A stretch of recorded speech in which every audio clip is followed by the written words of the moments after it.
स्वागत है आपका हमारे उड़ान वेलनेस चैनल में। सोचिए, आपकी माँ बीमार हो, घर में दवा के पैसे ना हो और आप सिर्फ 5 रुपए किसी बूढ़े साधु की झोली में डाल दें और अगली सुबह चमत्कार हो जाए। क्या ये संयोग था या सच में भगवान ने सुन ली?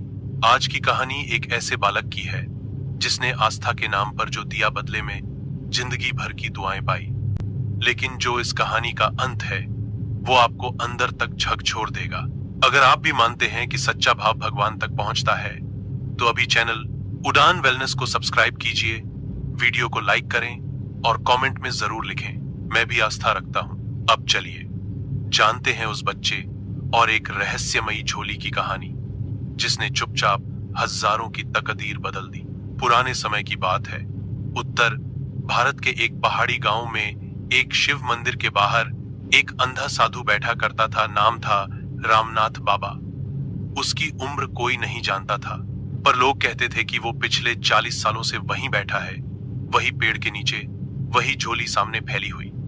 वो किसी से कुछ मांगता नहीं था, पर फिर भी उसकी झोली कभी खाली नहीं रहती थी। राजवीर एक सीधा सादा लड़का था जो अपने गांव के प्राइमरी स्कूल में पढ़ता था। उसका परिवार बहुत साधारण था। माँ बीमार रहती थी और पिता तो बचपन में ही चल बसे थे। हर दिन जब वो स्कूल जाता तो गांव के पुराने शिव मंदिर के बाहर बैठे एक बूढ़े अंधे बाबा को देखता। रामनाथ बाबा। बाबा आंखों से देख नहीं सकते थे, पर लोग कहते थे उनकी झोली में डाला गया हर सिक्का भगवान तक जाता है। राजवीर चुपचाप देखता रहता। कभी किसी किसान को बाबा के पास बैठकर रोते देखा तो कभी किसी माँ को झोली में दूध रखकर जाते देखा, और फिर कुछ दिनों में वही लोग कहते बाबा ने मेरी मुश्किल दूर कर दी। राजवीर के मन में पहली बार सवाल उठा, क्या सच में बाबा की झोली में कुछ डालने से तकलीफें दूर हो जाती हैं? उसी रात उसकी माँ को बहुत तेज बुखार आया। घर में दवा नहीं थी, डॉक्टर दूर था और जेब में कुल जमा 5 रुपए थे। सुबह स्कूल जाते वक्त वो मंदिर के पास रुका। कुछ देर बाबा को देखा। झोली एकदम शांत पड़ी थी, जैसे कुछ महसूस कर रही हो। राजवीर ने अपनी जेब से वो 5 रुपए निकाले, थोड़ी देर उन्हें देखा और फिर कांपते हाथों से बाबा की झोली में रख दिए। बाबा ने कुछ नहीं कहा, बस हल्के से सिर झुकाया। राजवीर आगे बढ़ गया, लेकिन उसके दिल में कुछ बदल चुका था। एक उम्मीद जागी थी, एक विश्वास। और उस रात माँ का बुखार उतर गया। डॉक्टर नहीं आया, दवा नहीं दी गई, लेकिन माँ की हालत अचानक संभल गई। राजवीर को यकीन नहीं हुआ, पर अगले दिन वो फिर मंदिर गया। अब वो बाबा के पास नहीं जाता था सिर्फ देखने, अब वो रोज झोली में कुछ न कुछ डालता था। कभी अपनी बचत, कभी आधी रोटी, कभी अपनी कॉपी से फटा हुआ धन्यवाद लिखा पन्ना।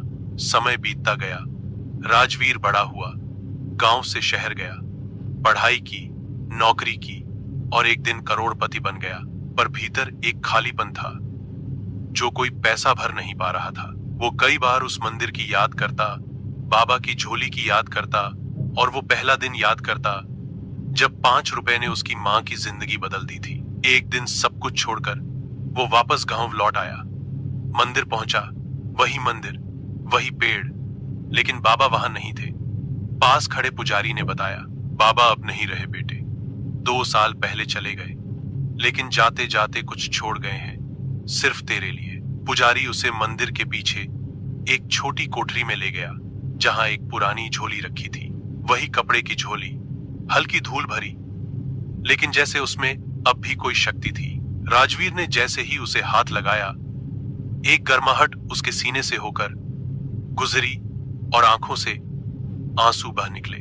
उसी रात राजवीर को सपना आया। बाबा रामनाथ तेज प्रकाश में खड़े थे और मुस्कुराते हुए कह रहे थे, तेरे 5 रुपए भगवान तक पहुंचे थे क्योंकि तूने उन्हें उम्मीद के साथ डाला था। अब तेरी बारी है लोगों की झोली भरने की, अब वो झोली तेरी है। अगले दिन राजवीर ने वही जगह चुनी जहां बाबा बैठते थे, वही झोली रखी और बस बैठ गया। अब लोग आते, चुपचाप कुछ डालते और चले जाते। राजवीर मुस्कुराता और एक एक को आशीर्वाद की दृष्टि से देखता। और फिर एक दिन एक छोटा बच्चा आया और बोला, बाबा आप कुछ मांगते नहीं, फिर भी लोग आपको देते क्यों हैं? राजवीर को लगा जैसे वो खुद से बात कर रहा हो। वो मुस्कुराया और धीरे से बोला, क्योंकि जब कोई बिना मांगे देता है तब भगवान खुद उसके लिए मांगने लगते हैं। बच्चा मुस्कुराया और धीरे धीरे चला गया। पर जब राजवीर ने दोबारा देखा तो वो बच्चा वहां था ही नहीं। वो क्षण जैसे समय थम गया हो। लोग कहते हैं उस दिन भगवान खुद आए थे देखने कि उनकी झोली अब किसके पास है। अंतिम संदेश, झोली में डाले हुए सिक्के गिनती में नहीं जाते, पर भाव जरूर भगवान तक पहुंचते हैं।